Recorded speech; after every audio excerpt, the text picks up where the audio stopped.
Toshiba's C350 series of budget-friendly Fire TVs delivers low input lag for gamers and plenty of smart features including Amazon Alexa voice control, but its picture fails to impress. Most TV manufacturers have chosen Roku TV or Android TV for their smart TV platforms, but Toshiba continues to stick with Amazon's Fire TV. We don't mind. Fire TV is a powerful system with lots of services and the useful presence of Amazon's Alexa voice assistant. The C350 is Toshiba's latest, and currently only, line of TVs, and it's loaded with features for the price. The 50-inch 50C350 we tested has an MSRP of $469.99, and is often available for less. On paper it's an attractive option for penny pinchers, and it has surprisingly low input lag for gamers, but a dim panel and low contrast make it hard to wholeheartedly recommend. The C350 looks surprisingly stylish for an inexpensive TV. The top and sides of the screen are bezel-free, framed only by a narrow black plastic band that wraps around the back. A thin, brushed metal strip runs along the bottom edge of the screen, angled slightly forward. The infrared receiver and indicator LED sit in a small clear enclosure below the center of the band, with the small power input button just behind it. Everything rests on two V-shaped metal legs, located near the edges of the screen.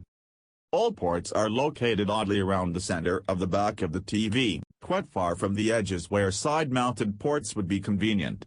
4 HDMI ports, 2 USB ports, an optical audio output, an Ethernet port, and an antenna cable connector face left, but are so far from the sides of the TV that you have to reach very far in to change any connections. A power cable connector faces right, at a similarly awkward location. Finally, a set of RCA composite video inputs and a headphone jack face directly back in the middle of the back of the TV. The headphone jack is most baffling. Facing back in the dead center is just about the least convenient location possible if you want to use wired headphones. The included remote is very similar to the ones included with Fire TV media streamers. It's a slim, black rectangular wand with slightly rounded top and bottom edges and a prominent circular navigation pad near the top. Power and microphone buttons, along with the pinhole microphone, sit above the navigation pad. Menu and playback controls, volume and channel rockers, and dedicated service buttons for Amazon Prime Video, Disney+, Hulu, and Netflix all sit lower on the remote. The C350 uses Amazon's Fire TV platform for its interface and smart features, so it acts just like an Amazon Fire TV Stick 4K, with input options available as well as apps. This is fine, because like Roku TV and Android, Google TV, Fire TV is a robust system filled with apps and services. Aside from the standard Amazon services like Prime Video, most big streaming names are here, including Apple TV, Disney+, HBO Max, Hulu, Netflix, Twitch, and YouTube. There are thousands of other apps available with more specific subject, regional interest as well. You can even stream games straight to the TV with Amazon Luna. Fire TV lags behind the competition with screen mirroring, sadly. You can stream your Windows PC screen straight to the TV with Widi, or your Android phone's screen with Miracast. Of course, Amazon Alexa is available on the C350. Like most other Fire TV devices, you access Amazon's voice assistant by pressing and holding the microphone button on the remote and speaking into it. You can use Alexa to directly control the TV and compatible smart home devices, search for content, answer general questions like weather forecasts and sports scores, and check your calendar and email. It's a very useful feature that Roku TVs lack. The Toshiba 50C350 is a 4K TV with a 60Hz refresh rate. It supports high dynamic range content in HDR10 and Dolby Vision. We test TVs using a Klein K80 colorimeter, a Rideo 6G signal generator, and portrait displays Kelman software using methodology based on Imaging Science Foundation's calibration techniques. And, from that testing, we've determined that the C350 has roundly poor contrast. The panel is very dim, showing a peak brightness of 219.497 CD per square meter with an SDR signal and just 236.079 CD per square meter with an HDR signal. This is disappointing but not unheard of. The Vizio M55Q6J has a peak brightness of 256.623 CD per square meter. The TV doesn't even have dark blacks to make up for it, showing black levels of 0.086 CD per square meter with an SDR signal and 0.091 CD per square meter with an HDR signal. This adds up to an effective contrast ratio of 2,594:1. The Vizio's black levels are slightly lower, so it shows a higher contrast ratio of 4,218:1. The TCL6 series, meanwhile, gets astoundingly brighter and much darker, for a contrast ratio about 30 times that of the C350.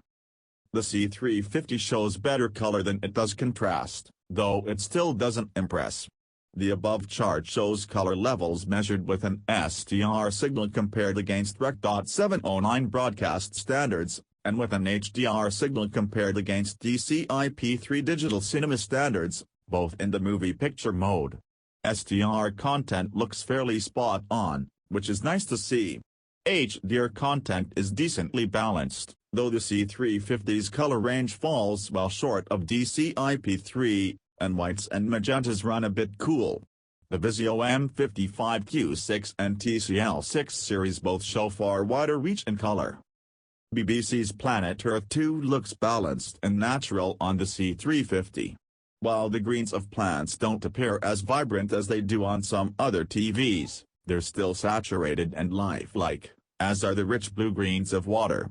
Fine details like fur can be clearly seen, but shots partly darkened by shade can appear too light or slightly muddy. In Deadpool, the red of the titular character's costume is vivid and accurate, even under the cool overcast lighting of the opening scene. The burning lab fight is less impressive due to the TV's poor contrast. The flames look fairly bright and colorful, but shadows appear washed out. The problems with contrast become really apparent in the party scenes of The Great Gatsby. Depending on the amount of overall light in the frame, details like the cut and contour of black suits can be completely swallowed by muddiness or appear so light they're almost gray. Dim peak brightness and bright black levels adopt to starkly high contrast scenes like these, not living up to the filmmaker's intent. Gaming performance is where the C350 surprises us. On paper it seems unimpressive, with a 60 Hz refresh rate and no gamer-specific features like variable refresh rate. However, the TV absolutely blazes when it comes to input lag. Using an HD Fury Diva HDMI matrix to measure it, the C350 showed an input lag of only 3.1 milliseconds in the game picture mode, well below the 20 ms threshold we use to consider a TV to be one of the best for gaming. It isn't quite as low as the Samsung Q70A's input lag, but it's still fantastic. Just make sure you switch to game mode when you play. In movie mode, the input lag shoots up to 111.2 ms. The Toshiba C350 benefits from an affordable price and the feature-filled Amazon Fire TV platform, and surprises with its incredibly low input lag. Colors also look quite nice on the TV, though that's becoming increasingly common even among affordable models. That said, its dim panel and poor contrast hold us back from recommending it above other inexpensive models. The Vizio MQ6 series offers better contrast and color for around the same price, and while it doesn't have a voice assistant, it does support both Apple AirPlay and Google Cast. Ultimately, the TCL6 series remains our top pick for budget-friendly TVs. It's a bit more expensive than the Toshiba or Vizio models and it doesn't have a voice assistant, but its color and contrast blow the other two out of the water with a far brighter picture and darker blacks.